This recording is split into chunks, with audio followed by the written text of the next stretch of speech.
This river used to be a vibrant fishing ground, and now it is completely covered in rubbish.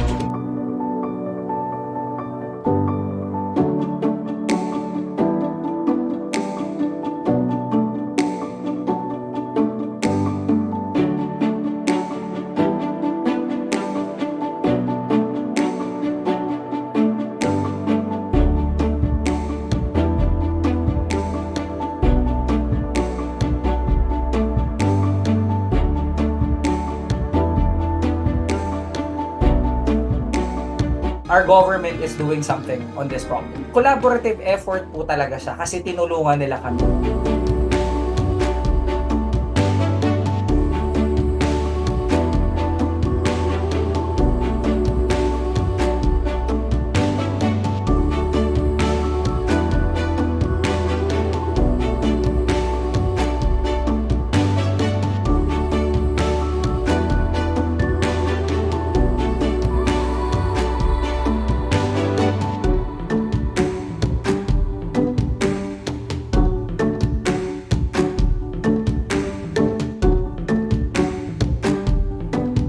Ang goal namin is for the next 12 months is to clean up all areas or problematic areas. May maraming basura. Our series of videos will testify that we never discredit na the LGU.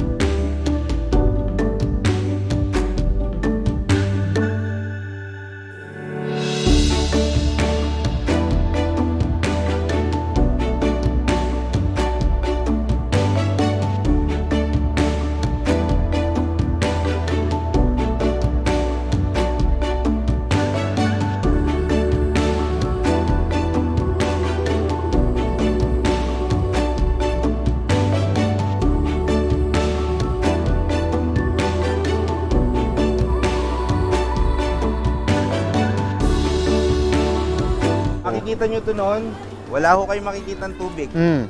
Puro yan ay damo, water lily at basura. Umabot po ng mahigit 7,538 sacks ang aming nakuha po dito. Susunod pong magiging intervention dito, hukayin po yan, i-dredge po natin. Ang susunod naman po, maglalagay kami ng mga trash trap.